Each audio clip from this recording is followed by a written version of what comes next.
Hello, everybody. Grab a seat, make yourself at home, as you should when you are a guest in Bradley's house. I am your co-host, Jarett Orr. She is the Knowell Family Foundation's executive director, and our host, Ms. Kellie Knowell. Kellie, how you doing today? I'm doing really great, Jarett. How are you? If I was any better, I'd be twins. Okay. I'm not sure what that means, but okay. I don't know either, but I hear a lot of people say it, and they always seem like they're in a good mood when they're doing it. So I've never heard anyone say that. So you need to get out more, Kellie. Clearly, yes. It's a thing, right? Like, all right. If I told you, like, hey, you know, I heard that you're like the queen of up dog. I have no idea what that means. Is it good? Is it bad? What do you mean? That's something when you say, what's up, dog? And then I'm like, shit, what's up with you, dog? Right? Yeah, I definitely need to get out more.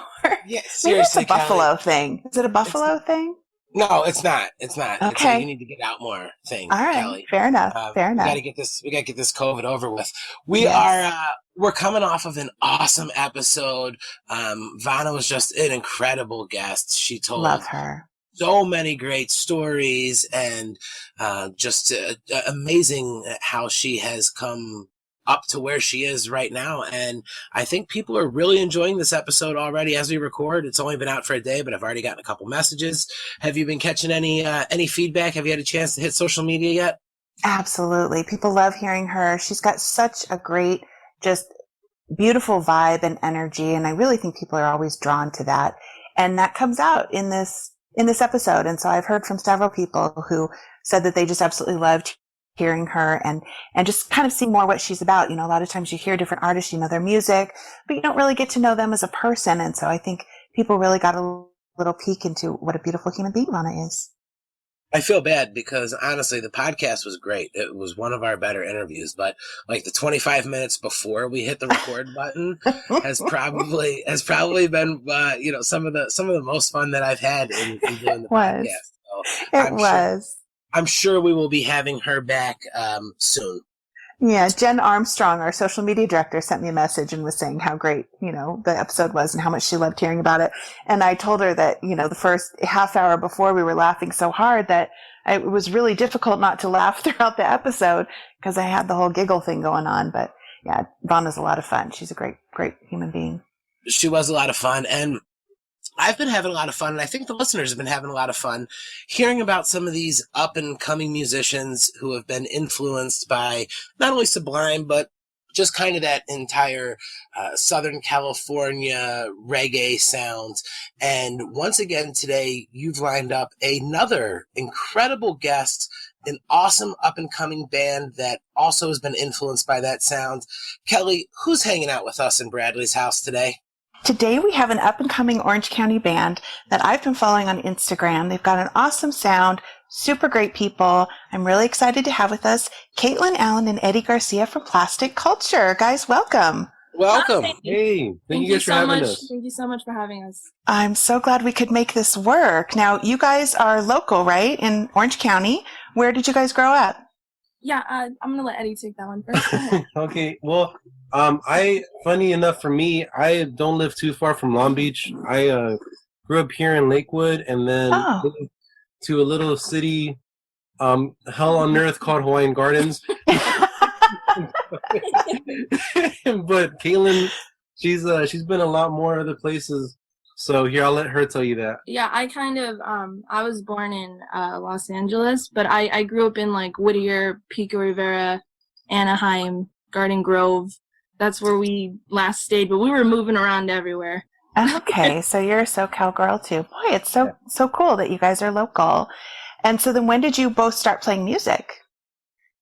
For me, it's always been in my family. Like my brother is a guitarist and he's in a band. My aunt, you know, she was really good friends with Frank Sinatra, and she used to play like the clarinet. And I guess it's wow. There. Yeah, it was pretty cool. There's like a photo of my aunt and Frank Sinatra like holding hands at his oh my gosh. I know, yeah, at his mom's funeral. So I was like, I want that photo. Oh, that's cool. But yeah, it's always been in my family. I've been singing since I was like 5 years old, but I guess like seriously as a teenager. Because like I said, we've always been really musical, and we used to play like, it's kind of funny, this old game called SingStar as a family, and like Rock Band as a family. And I guess that's like, really, really started for me. That's when I started to notice I had a voice that I can maybe do something with.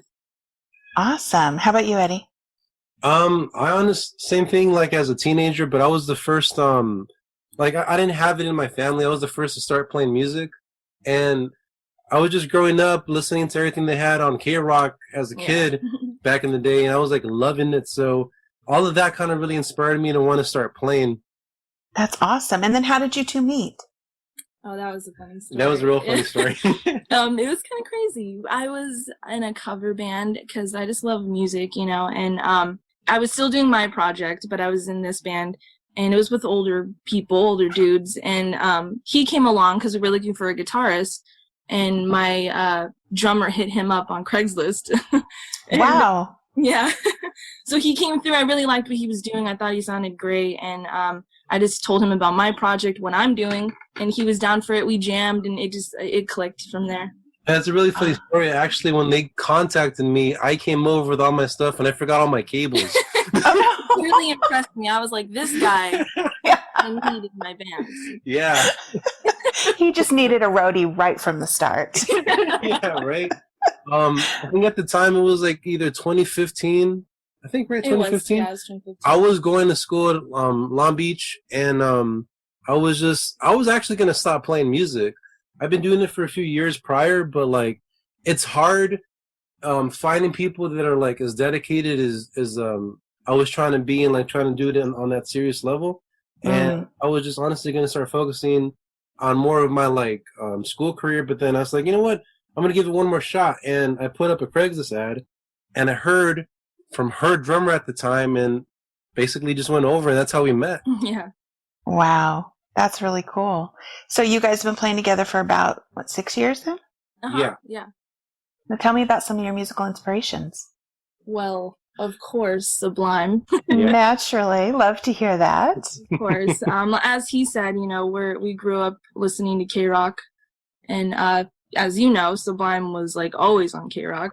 Yeah. And it's funny because Doing Time really reminds me of driving to school and just to that song, you know, just good memories. But that's one of my favorite band's biggest influence, not just because of the music that he did, that he created his own genre, but just because he did music that he liked and he loved. He didn't copy somebody. He wasn't like, oh, I want to be just like this guy, so I'm going to do this. He just did what he wanted to do, and that's kind of how I look at it. And I just, that was one of my biggest influences. But, you know, Sublime, there's Red Hot Chili Peppers, Slightly Stupid, The Doors, Jefferson Airplane, Black Sabbath. Yeah, I mean, it's really America. There's so really many. wide, like. Yeah, I love 70s, 60s, 50s, and 90s music. That's where my heart is.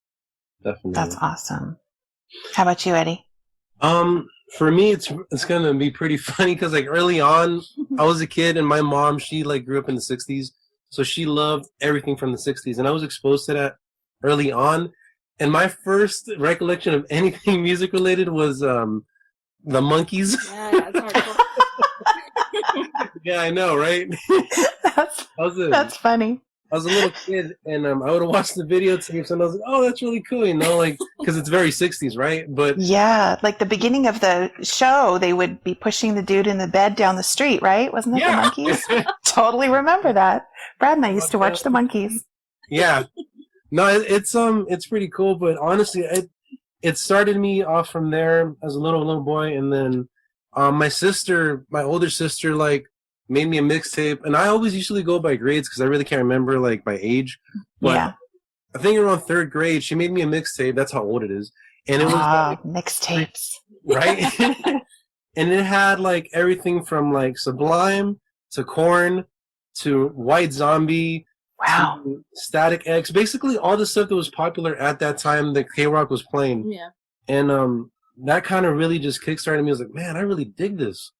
So at that time, K-Rock to me was like the coolest thing ever because they were playing so much diverse, amazing music, you know? That was the cool thing about that. The 90s just had such amazing music. There was just so much that you could listen to that was different from each other.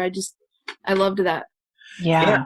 And pretty much, I think somewhere after like 2003, I kind of stopped listening to it because I really didn't like what they were playing. Yeah. And I kind of dove myself a little more into like older heavy metal, and then basically just kept going further and further back, like seeing who those people were influenced by. And then I kind of round up around like the 70s and the 60s, being as like my favorite decades. But really diverse, and I try to take as much as like everything as we could, because there's a lot of stuff in the 80s that we like too, you know, everything. Yeah. There's like so much good music, and like there's so many like influential artists that it's hard to name them all. Yeah. Sure. We're talking about the 80s here, right? Yeah. Okay, I was just checking. All right. There was good music in the 80s. Hush, Jarett. There's a lot of good music in the 80s. That was my time growing up, and that was good music. We'll just leave it at that. So now, 6 years down the road, you guys are starting to get some radio airplay. What's that like? Yeah, that was awesome. Kind of surreal, but that was really, really great. We luckily got in contact with the boss lady, Lisa Warden, and luckily she liked the song and is airing it, you know, and she's continuing to air it. So that's really cool. We're also trying to get constant rotation on KLOS, so that's in the works. It's been awesome. a long time. I don't mean to cut you off. Sorry. I'm sorry, Kelly. It's been a long process, like years in the making. Oh, yeah, you know, just getting the right people to record with, and the right person to record your songs, and the right person to mix and master, you know, it was just a kind of a mission to find it all. And then like shopping it around too. Yeah, that's also a mission. When you're a DIY band and you don't have like a label or a manager or somebody in the business like, hey, you need to check these guys out, and it's just you, it's a little bit harder to maneuver and get your way around, but somehow we're doing it. It's very honestly inspired by like Bradley, because it like, is, yeah, very much. I know that he was very DIY early on as well, and they were pushing all that stuff themselves.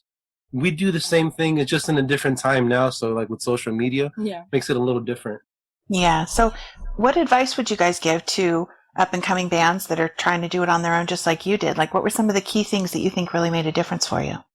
Just continuing to push it and not stop, you know, just non-stop shopping it around and sending it to people, because even if you get ignored, whatever, there is going to be somebody, like it happened, that will listen and will actually give you a chance. I think networking is a big thing, and then also like trying to have the best ear that you can. And what I mean by that is like knowing more or less what sounds good and what doesn't, and trying to put your best foot forward all the time. Like, you know, getting solid, like radio professional recordings, mixed and mastered engineering, and like, again, networking, like meeting with the right people. Like, you want to work hard, but you also want to work smart. Yeah, for sure. Well, I think it's amazing that you guys have been able to build the following that you've had, and have the opportunity to get radio airplay without having a manager or a record label or somebody beating down the doors. It shows how hard you guys have worked for it. And I just saw that you guys, was it like a COVID relief type concert that you guys were just a part of?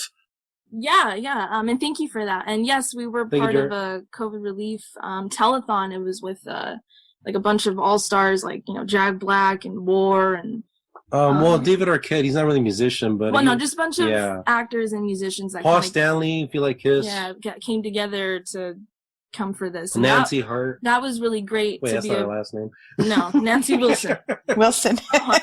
Nancy Hart. But we all know who you meant. We knew exactly who you meant. Nancy Hart. Yeah, no, it was cool. That opened, so Valley Culture Foundation opened that door for us. Yeah. When we said like we were networking, what pretty much, I used to work at a machine shop a few years ago, and then I lost my job because of COVID. But we would listen to like KLOS late night, and there was this guy called Fraser Smith, this comedian, and he would talk about the Valley Culture Foundation and be like, hey, well, then it's a great startup, and they help out all kinds of emerging artists and whatnot, and they help you like open the doors for all kinds of other things. So we just submitted our stuff like we did with a bunch of other organizations, and thankfully we heard back from them and we got involved with them. So like we did a battle of the bands with them and we won, and they hooked us up with Rock Seller magazine to do the telethon. Yeah. That's awesome. So what are some of the challenges that you guys have faced being not only a new band, but, on the young side? What are some of the obstacles that you've come up against? We talk about like all the accomplishments, right? But it's also been what people don't see. It's a lot of like rejection and just like having to work around that. We've like she said, we don't have a manager, so we've honestly, it's kind of our attitude has changed in the sense where like we're more determined now than ever because like we've had some like feedback from other people in the industry, some of it positive and some of it not so positive, but it's made us more determined to make it happen on our own. Kind of that real old school punk rock attitude, like that fuck you, like we're gonna do this one way or another, Absolutely. I love that. Yeah, I think the most difficult thing, honestly, is just having to play your manager as well as being an artist, because it's not like we don't just have to worry about creating music and playing it, and performing. I also have to worry about booking the gigs, getting how much money we're getting for this gig, and, talking to all these people. So I have to play the manager. So does he. That's probably the most difficult part, but it's also worth it. It's rewarding, like when something does pull through and like we're able to do something with it. So I'm not going to complain. And it does feel better because we're like making it happen ourselves. Yeah. But it really came from this attitude of like, we just felt like, especially Caitlin, I got to give it all up to her because I got mad respect for her. But she had a vision. She believed in her vision and she stuck by it. We had people like telling us, oh, you got to do this. You got to do that. This is what's hot right now. You got to do that and this. And we weren't feeling it, We're like, this is what we believe from what we've been seeing, prior to the pandemic. We were noticing a lot of bands from the 90s and even new up-and-coming acts, even if you don't like them, kind of like Greta Van Fleet. I don't really care for them, but they kind of brought a resurgence back in rock. And some of those bands that I was mentioning, like from the 90s, were releasing music in 2019 prior to the pandemic, and all of that was shooting at #1 whenever they were releasing songs. Charts, yeah. So I was like, we got a feeling, because it's been a while since we've heard any rock that's like made us super excited to get back into the genre, and we saw everything that was going on, so we're like, that's cool. Like, we feel like this is our moment to really like hop on it. So we worked our asses off. I mean, everything you could think of, from like LinkedIn to NAMM, and any opportunity that we got to network with people where we knew we could talk to somebody, we took it and we ran with it. Yeah. In such an early, and I mean, I guess you guys have been playing together for a few years now, but it really seems like, with you guys getting the radio play and winning the contest and getting on the COVID relief concert, you've had a lot of big things happen for you here recently. What was a moment where you guys realized, like, okay, we're starting to arrive? Was it hearing yourselves on the radio? Was it winning that battle of the bands? Was it something that we haven't heard about yet? Yeah, I think it might have been the radio, and even it's still kind of it hasn't really hit us too much. But I think the radio, because my phone was blowing up and his phone was blowing up. My sister was like, "Oh, I screamed when I heard it," and all these people were like, "Oh my god, I can't believe it." So that was fun. But you guys ever seen the movie? What's it called? The one with That Tom Thing You Hanks. Do? That Thing You Do? It's exactly the moment I was thinking about, like That Thing You Do, which is an amazing movie, and that's okay. It's funny you said that.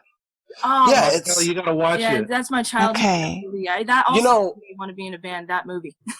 I'll tell you, since you brought that up, and you are, you played in that COVID relief concert, and your big moment was That Thing That You Do type moment.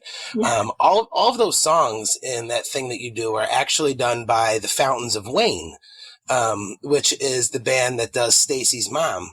Oh, I didn't know that. And the Fountains of Wayne, their lead singer passed away from COVID very early in the pandemic. And they were from Wayne, New Jersey. So it's kind of weird how that all links together. But yeah, Tom Hanks is the manager of a band of a bunch of young misfits that get together. But yeah, the actual vocal trackings and music is done by the Fountains of Wayne, and he unfortunately lost his life during COVID to COVID. Oh, that's horrible. I had no idea. No, yeah, it's been really weird for us. It's been horrible and good because of things like that. We've known people that passed away from it, unfortunately, as well. And it's really been an awkward situation for us because, like you said, like honestly, after the radio airplay, it kind of helped launch a lot of things even quicker for us because we took that and ran with it. we're big on getting endorsements just because, like, whenever you can get equipment, it's awesome. That helps. Yeah, like, you know how as a musician, yeah. freaking guitars, amplifiers, everything. It's expensive. So, like, we, as she said, we play our own managers and we find artist relations people and we'll contact them and like, hey, Plastic Culture, you know, LA's hottest new band just got played on Alt 98.7, blah, blah, blah, you know, and so on, and show them what we're doing. And that's been a big help. But it's also weird because COVID is like kind of not allowed us to really take it all in. Because if COVID wasn't a thing, we would have been in LA with Jack Black, Nancy Wilson, Alyssa Milano, Paul Stanley. We would have been networking with these people in real time. In real time. Oh, wow. They've shopped their stuff even better. Like, yeah. But we take what we get from everything and we make the most of it. Yeah, and thankful, you know, for all the stuff that we're receiving. Sure. So it's been a shift. Obviously, you can't be touring, can't be doing live shows, but you do online stuff. And what other things have you guys done to keep busy during COVID? That's exactly what we did. We were actually going to go on a tour before COVID hit to Japan. And we were going to hit, 20 different territories? Yeah, 20 different territories. Yeah. What? Yeah, I know, it's crazy, we were right? Really excited about it. Man. We couldn't believe it. We were like, oh, man. And then, you know, obviously COVID hit, so we couldn't do that. So we just completely shifted all online and made it our goal to really rise and gain a big following to make it seem impressive, like that was our main focus the entire year, which it was. You know, we were just playing a bunch of live streams, doing interviews, putting out a bunch of content like music videos and just online content. Yeah, we shifted our focus from, rather than doing like more live shows, we went to that because we had a plan prior to COVID, I think, like everybody does, you know? Yeah, of course. And we were like, okay, well, we got these songs professionally recorded. We got an engineer. Thankfully, with Caitlin, she helped us get Frank Greiner, who co-engineered Rob Zombie's, I think, biggest record ever. Hellbilly Deluxe. Hellbilly Deluxe, which had, you know, like Dracula and all that stuff. And he worked on our stuff, and he would give us advice as well. Like, this is what you guys need to do, you know? That guy has been awesome to us. People like that, I love, because there's people in the industry that will definitely try to take advantage of you. Or just take money from you. Yeah. That won't do anything. And, like, there's other people that... No, not out there in Hollywood. That doesn't happen. They're all so nice with great intentions. Yeah. Yeah, no, they're all out to get you. He's been really, really nice. And him and a couple of other people have kind of, like, guided us and told us, like, okay, well, you know, you guys are on the right path, but you need to do this, this, and that. And we see it. We see it from, like, somebody that actually is interested and cares about what you guys are doing, as opposed to other people that are like, oh, well, you know, you give me this amount of money and we'll do this for you. You know? Really slimy. Slime ball. Absolutely. Yeah. Well, okay, so you guys are out there, you're moving and shaking, you're shucking and jiving, you're shaking all the trees to make this thing happen for yourself. Something that in my time of being a business owner that was real important to me was having a good and also receiving a good, what is called an elevator pitch. Are you guys familiar with what that is? No. No. All right. So an elevator pitch is you're in the big office building and you hop on the elevator and you've got the CEO right there next to you and you've got that elevator ride. You've got that ride on that elevator to give him your pitch. We've got thousands of listeners that download Bradley's House each week. Give our listeners your elevator pitch, your quick 2-minute pitch of why they should check out Plastic Culture. I think it's simple. It's I mean, I don't want to sound like a douchebag, but it's good music that I think that hasn't really been shown since, like, I don't even know how long, like 10 couple years now. It's just, we do what we feel is good. Like, we do whatever we feel is right for the song, you know? So we try to put out music that is something that rock fans haven't heard in a while, and something that they desperately want, like something that resembles the 90s music and the 60s music and the 70s music and all that, because 80s. Of 80s too. Yeah, about that. I'm sorry, and I don't mean. Thanks for throwing that in. That's for my benefit. You know, you're gonna love this, Kelly. Me and her always fight about it because, like, oh, God. I do like stuff from the 80s. I like some stuff from the 80s. Like what? Let's break this down. What are we talking about here? Are we talking about like spandex, hairspray, like No. What kind of 80s stuff are we talking about? I like a lot. Well, she showed me this. I like a lot of the 80s reggae, and I like a lot of the 80s heavy metal, but not the glam metal. I'm talking about like Metallica and that type of stuff. Okay, the classics. Yeah. Yes. Does that Even make Kelly, you Kelly, Metallica being a classic? I know. Kelly, what do you think of now? What are your 80s? What are your 80s hits? Are we talking like Yes and the and like? No, my 80s were all over the place. I mean, everything. Winwood? No. Hey Kelly, a higher love. What are we talking about here? You know what song Caitlin loves? You spinning me round it. Oh my gosh, Dead or Alive. Okay, I did love that. I wanted his hair. Pete Burns had the greatest hair ever. I can't tell you how many years I tried to get my hair long and curly like that. And now it's short and straight. But no, I mean, I was all over the place. Everything from Depeche Mode to Wham. I have talked about how I remember exactly where I was when Wham broke up. But just and everything in between.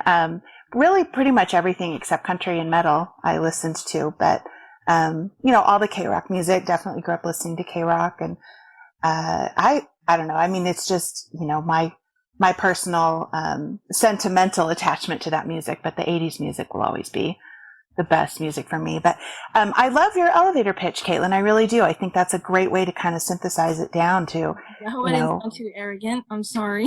No, it's all about self-promotion. You have to, I think, really be willing to put yourself out there and promote yourself. And when someone's asking what it is that makes you guys different or why they should listen, you have to sound a little arrogant, I think. You're right. You're absolutely right, Kelly. And if you don't, and we're always like so iffy about that, but it depends. Yeah, because I like to be humble. Yeah, because like we want to be humble, but you're right.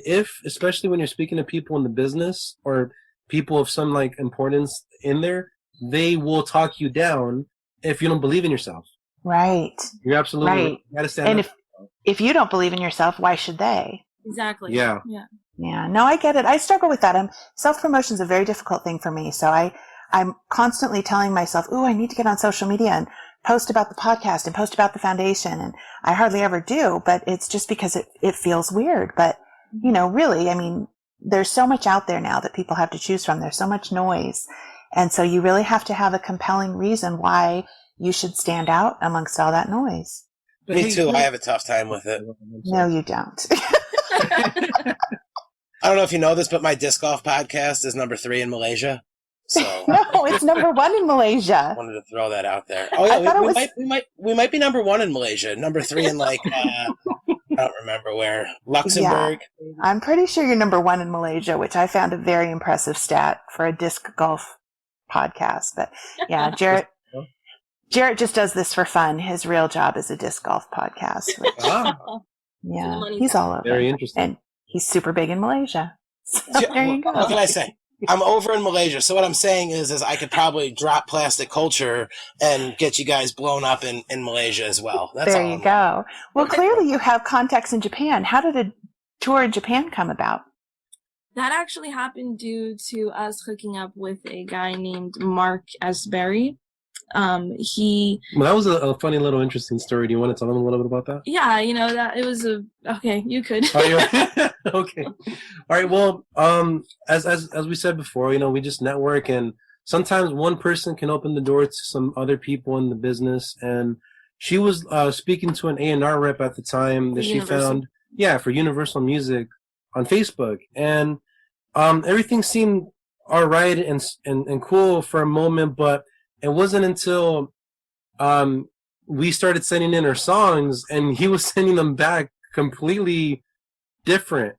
And we were like, hey, this isn't what we're trying to do, He was turning us into something that we felt like we weren't really trying to be. So yeah, just a poppy type of thing, which I'm not really into pop music and wasn't trying to do. Yeah. So he got us introduced to Frank Griner, who did all of Rob Zombie stuff, and even like for World Wrestling Federation at the time. He did a bunch of different things, but Frank Griner also introduced us to Mark Berry. So it's been like one kind of long lineage of people that we got connected with, and we decided, well, okay, we don't really care for the guy that we got introduced to first, so we kind of just dropped him. Kind of just phased him out. Yeah, because he was, we felt like, and I think we were correct, because I mean, now we're on the radio, obviously. Some of his ideas weren't really meshing with what we wanted to do, so we just got rid of them. But through them, we got Mark Berry hooked us up with a distribution deal from Sony early on, and he basically was like, you guys have a great sound. I think you guys have a bright future. He told us we would sound or do pretty good in Japan. Like we would get well received over there and see how we would do over there, and then see what we could do over here. Maybe hit the colleges. He said, I think, do a tour. Yeah, he was gonna try to have us do the like college tours and stuff. Yeah. And we were like, well, okay, yeah. He's like, you basically got to pay for your own expenses, but if you guys get out there, I can get you guys, I can get you on a tour. We're like, okay, great. And it was funny, right when we were starting to do that, COVID hit. Oh my gosh. Terrible timing. Right? Real terrible timing. Oh, wow. What a bummer. So are you guys hoping to make all that happen once COVID's over, or are you looking to go in a different direction? We're hoping, but we haven't really talked to Mark. Yeah, we haven't actually. in a long time since all that went down, and we just kind of took it into our own hands and started doing everything ourselves. But yeah, I mean, I think absolutely we would love to do that again. And I know the venues were ready to go, so I don't know. I think we might not. Honestly, we're just going to focus more on the U.S. And it was weird because when we were first told about it, we were excited, but then we're like, damn, we got to go all the way to the other side of the world. Like, yeah, it's a long way. Right? We don't know Japanese culture, or we don't know Japanese.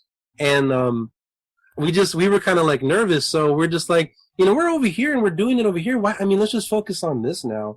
Because it is kind of like a travel hazard. And then we have we also take care of our family and stuff. So not kids, but I'm a caretaker for my mom because she has Alzheimer's.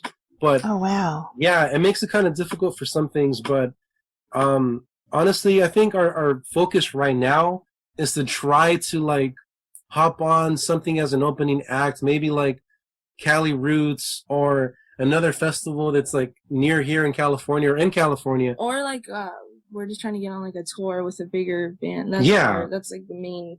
Because we have confidence in what we're doing, and we believe that we got on that level of some type. Just all we need is somebody to give us an opportunity. Yeah. We take what we get and we run with it. Yeah. And luckily we were talking to some people, and luckily we're gonna have a meeting with somebody that used to be in radio. Oh yeah, we should mention Mark Wallengreen. Mark Wallengreen, that's his name. He's a great guy. Valley Culture opened the door to Mark Wallengreen. He was a radio host for 35 years on KOST. Yeah, Coast. Yeah, Coast. Yeah, and he digs our sound as well. And we're supposed to have a meeting with him sometime this week, but he just barely got back from Arizona, so we're just figuring out with all our scheduling and stuff. Yeah. Basically, like we said, every opportunity that we get, we try to make the most of it and see where it could take us. Yeah. Now, awesome. you guys are dating, correct? Yes. Yes, we're dating. All right. We're friends on Facebook. Jarett. We're friends on Facebook, so it's not. Listen, I'm going somewhere with this. Stay with me, okay? Okay. Now, I don't know how bad you guys want this, but I'm just throwing it out there. Lindsey Buckingham broke up with Stevie Nicks. She wrote a fucking killer album. Tony broke up with Gwen, and she crushed it, no doubt blew up. Oh my gosh, you better not be going where I think you're going. I'm throwing it out there. If you don't like it, send it back. But it's just something that you guys might want to think about. Anna, can you mute him really quick? I can. Do you want me to? But let's keep in mind, I'm also engaged to him. So this is so awkward. This is going to be really awkward. Am I wrong here? I'm just saying. I'm just throwing it out there. Oh my gosh, Jarett. No.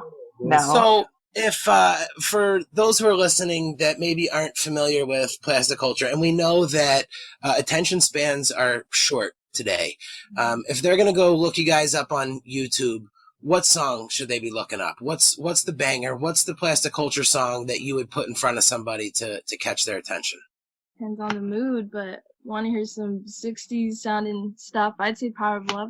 If you want to hear more of a 90s reggae vibe inspired by Sublime So Much Stress. And if you want to hear a harder rock feel for like 70s harder rock, I'd say Dying Alive.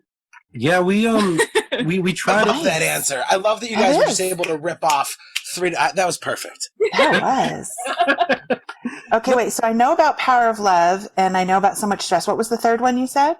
It's called Dying Alive. Dying Alive. Okay. And who writes your music? We do. We do. Nice. No, we don't have ghostwriters or anything. I don't believe in that at all. No. Going back to what Jared's saying, it's funny enough because he's right. I mean, don't ever tell Jarett he's right. Trust me, I don't need you to tell me. Oh, man. I'm never going to live it down. I'm sorry. Go ahead, Daddy. I apologize.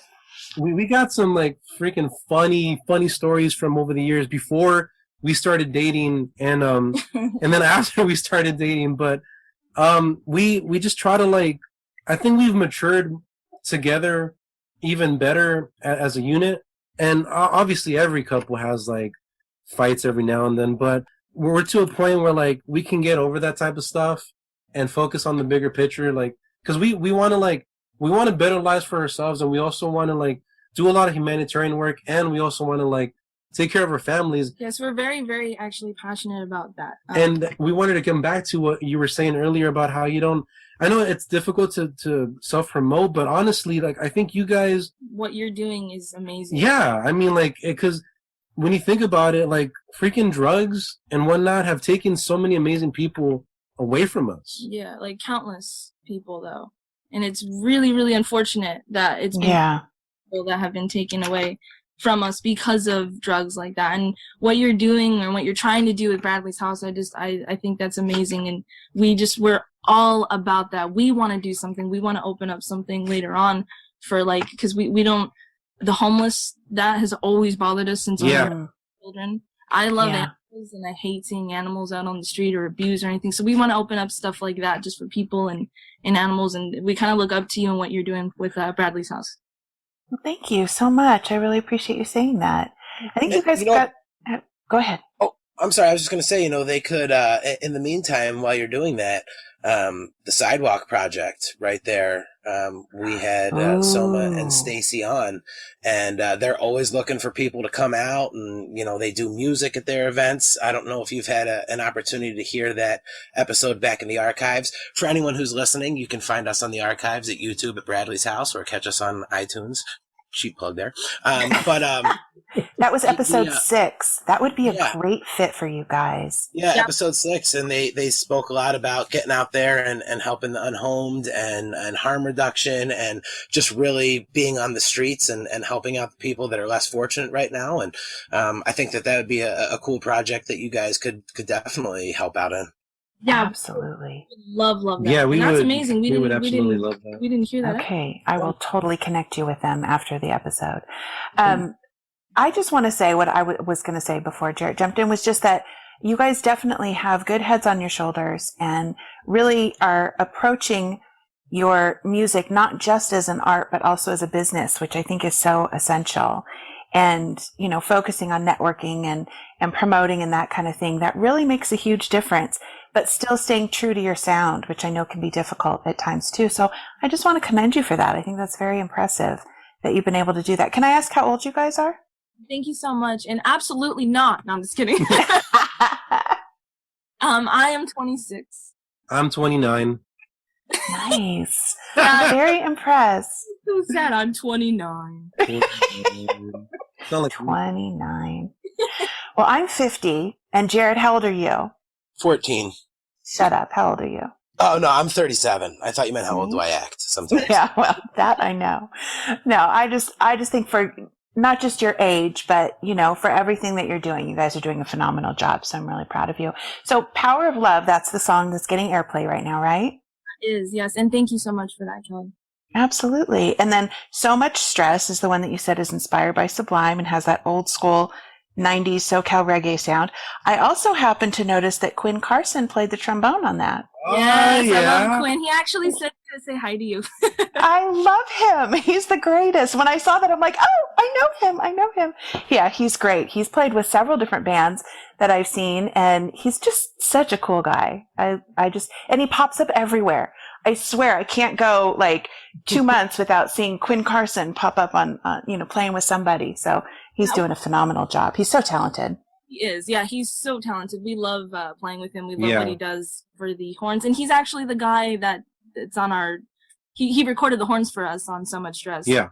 Yeah, that's how I saw it. I think I must have been looking at the YouTube video, and I looked in the description, and I think you guys had listed all the musicians that played in there, and that's when I saw it. I'm pretty sure that's what it was. Yeah. So how did you connect with him? That was also Craigslist. Yeah, Craigslist. You're kidding. No, seriously. Yeah. I put up an ad, and I don't remember what asking for, but I think like I was explaining what we're doing and what we're recording for and all this, and he hit me up and was like, hey, I do trombone, I would love to, and that's how we met. That's awesome. I feel like you guys need to write a song called Craigslist. It's been a big part of this band. Yeah. Right, we really should, because we got some interesting stories, and but that's a whole nother podcast alone. I think. Yeah, some shit goes down on Craigslist. Yeah, you get all kinds of freaking interesting characters. Yeah. Yeah.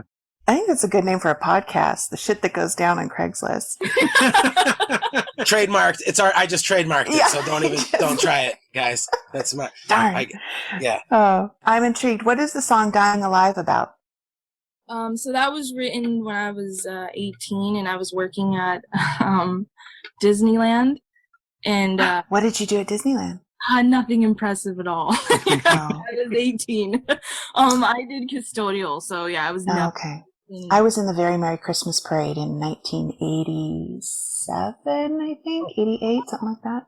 I got told constantly to be a what do they call? I forgot what do they call the princesses? A face character or something. I was told, do that, but I didn't really. No, I was like, I'm okay. Actually, I'm planning to stay here for a long time. You know.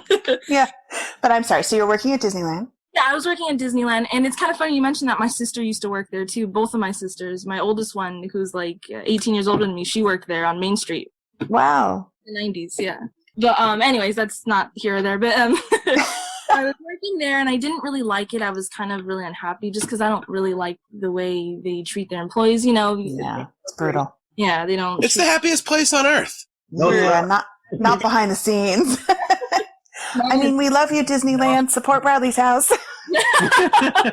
Sorry.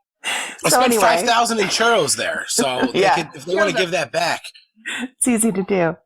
But yeah, so I wasn't really happy just doing that, and I wanted to do music, you know, and that song is kind of just talking about not wanting to do what you hate and wanting to do what you love for a living, and kind of feeling like you're dying and you're not really living, but you're alive, but you don't really feel it. All right, I'm gonna go listen to that after we're done. I love that title. That's really great. Well, thank you. So where do you get your inspiration from for your songwriting? Just anything? Yeah, honestly, God, there's like he said that we have so much. We're inspired by so many people, but when we write, I'm either feeling a mood or I want to tell a story. Normally, that's when I want to. Write a song. I usually want to tell a story or explain to you how I feel, because I'm not the only one feeling like this. There's normally a whole bunch of other people that feel like this, you know? Absolutely. That's so true. We talk about that a lot on the podcast, that, you know, there's so many things that we all have in common, struggles that we all share. And sometimes we're afraid to talk about them because we think we're the only one that's dealing with it. But once we do start mentioning it, then all of a sudden we realize, oh my gosh, this is a universal issue. Exactly, yeah. I remember, you know, doing So Much Stress in the beginning, like just playing at like nobody bars and stuff, and people would come up to me, and it was just me and like an older guitarist at that time before I found this guy, because we didn't have anybody but us. And this guy. I'm so nervous every time she says older. I'm scared. Oh no, he was young. He's 34. This guy's practically done. My dad. The guy before me. Yeah. He's a guitarist that's from way back when, you know, songs. But people would come up to me after like So Much Stress, and they would say like, "Oh my God, like what you're saying in that song is exactly how I feel." And I felt for so long. That was really cool to hear that, because it's like, oh sweet, like what I sought out to do is happening. You know? Yeah, that's got to be so validating.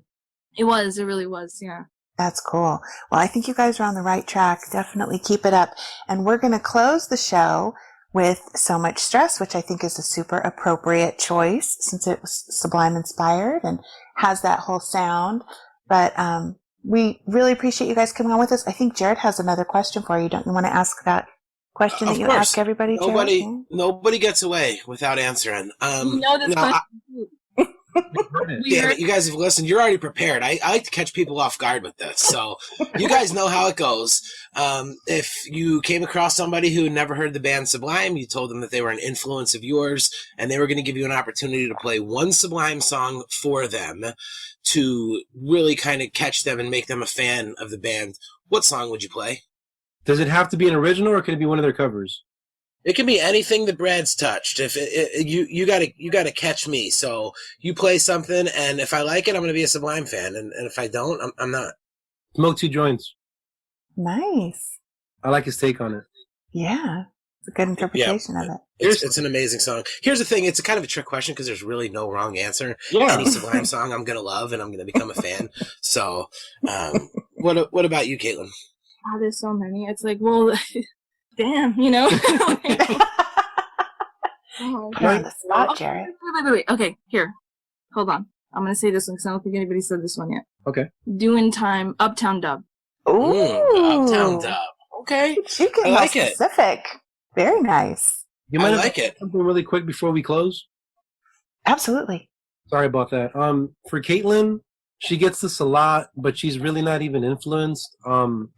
No, seriously, I think we got to tell them because I think she a lot of times wants to set the record straight, but she gets a lot that, oh, you sound like Gwen, you know, and I think it's really a false comparison because I think what it is just lazy. There's not a lot of women that are doing this.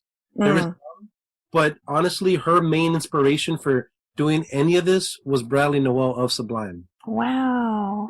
So I do get compared to, when we do get compared, we get compared to Sublime and No Doubt all the time for So Much Stress. But it means a lot. It's not such a bad thing. Yeah, and also we love No Doubt, you know, No Doubt's great. Sure. But, yeah, it's just constantly hearing it. No, Gwen. Yeah. I don't, but okay. Well, I think people are always trying to make a connection between something they're familiar with and comfortable with and something new. You know, so I think it's definitely a compliment. And I can see from, you know, listening to your music how people could make that connection for sure. But you definitely give it your own spin and have your own style. And I'm looking forward to hearing more from you guys. I think you're really going to grow and develop. And I'm expecting good things from you guys. Yeah, don't forget about us when you guys make it big. Yeah. Now, for all of our listeners that want to check you guys out, where can they follow you? Where can they find you? You got YouTube, social medias, websites, anything you guys want to plug. Take this time to talk to the listeners and let them know how to keep up with you. Sweet. Here's our shameless plug time. Let's do it. Yay. You could go to our website. PlasticCultureOfficial.com. Our YouTube is Plastic Culture Official also. Instagram, Plastic Culture, just one C all together. Our Facebook's a little bit longer, so I'll just leave that one out. You don't need to go to the Facebook, but all those other ones you should go to. Absolutely. You guys have a great sound. And like I said, I'm really looking forward to hearing more from you. I'm going to go listen to Dying Alive right after this, but we will end the show with So Much Stress. Thank you guys so much for being on the show with us today. Thank you so much, Kellie and Jarett. We had a great time. Thank you. Kellie, absolutely. Thank you. And Anna. Yes, and Anna. Well, Kellie, just as we expected, Plastic Culture did not disappoint.